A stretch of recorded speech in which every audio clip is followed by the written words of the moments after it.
Hello， 大家好，欢迎收看本期小白测评，我是王炯。今天我们又在第一时间为大家带来 iPad Air 4这个一个首发的开箱体验啊。其实这个产品呢，在之前那个体验会上呢，我们就已经带大家做过非常详细的了解了。今天呢，就是一个非常单纯的开箱类的这个节目啊。它的性价比啊，在 Pro 上面呢，很多人都在纠结那个新的 Pro 跟它，但是我觉得它的这个性价比还是要更好一些的，因为有新的配色，里边呢充电器和数据线，对 iPad 还是送这个充电器的啊，充电器呢应该是一个20瓦的一个 PD 充电器啊，这个就是如果你要是买了 iPad Air 的话，正好你也买了新的 iPhone 12系列是吧？你就可以共用一个充电器了，然后这是 C2C 的数据线啊，这不是 C2 Lightning 的啊。大家比较纠结呢，就是这次这个 iPad Air 还就是新款的带这个激光雷达扫描仪的那个11寸的 Pro。其实我个人的倾向是这台 Air， 因为首先刚才咱们说了，这个新的配色，这个可以挑选一个自己喜欢的这个颜色，可以选择非常多啊。而且这个实体的这个指纹呢，它的体验其实我刚才试了一下也非常好啊。还有就是它的处理器方面也是 H4， 就是核心的参数方面吧，这个都 OK， 主要就是价格还稍微便宜一些。这个 Pro 呢，如果你要买合适内存的，确实还要更贵一点。然后就是配件，这个笔方面呢，可以使用这个磁吸式的这个无线充电的这支笔，然后还有就是非常关键的随手写功能，其实这也是 iPad OS 的这个功能啊，你在这个 iPad 8上呢也可以进行实现，就是你在任何你感觉它可以写的地方，你都可以进行书写啊，这个就是非常符合人体的直觉。我觉得这个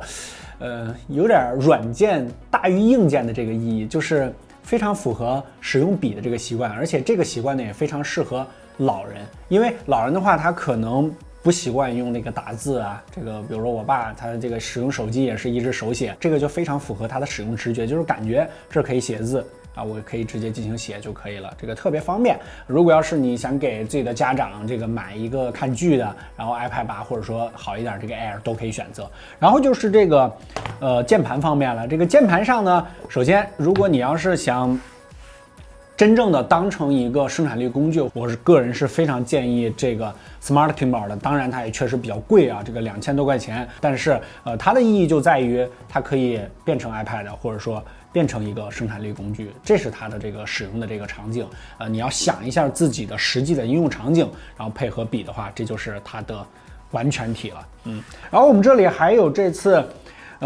配合它的这个磁吸夹啊，这个是白色的这个版本啊，这个我个人非常喜欢这个颜色。如果你只想就是给它一个保护的一个套的话，那么这个磁吸夹呢应该是最合适的，因为它后边呢也可以保护起来啊。这白色的确实非常漂亮，我觉得这个白色跟这个蓝色非常合适。如果要是这种磁吸式的这个保护夹的话呢，就输入上面不能使用键盘了。这个键盘啊，虽然说它比较重，然后但是它确实开拓了很多 iPad 的这个使用场景。后面呢，我们应该会专门计划一期深测的视频，然后花一段时间呢，好好用一下这个各个 iPad， 比如说新的 iPad 8，还有就是 iPad Air， 还有就是 iPad Pro， 来告诉大家你到底适合哪一个 iPad。因为现在如果你想购买平板电脑这个类别，我知道很多人会说，是吧？我有这么多钱买这个平板电脑，为什么不买笔记本呢？那是你的想法，对吧？但是肯定也有很多人他想买 iPad 或者说 Pad 这类的这个产品，那么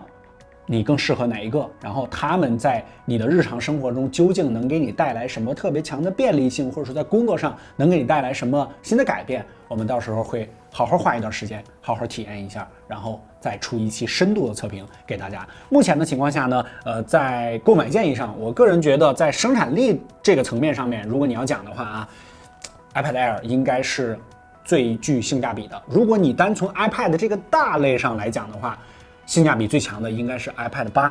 今年发布的新的这两个 iPad 其实竞争力还都比较强。然后如果要是大的 Pro 的话呢，我建议你直接就上那个最大号的那个 Pro， 就12.9的那个，你就直接把它当成一个非常强的生产力工具就可以了。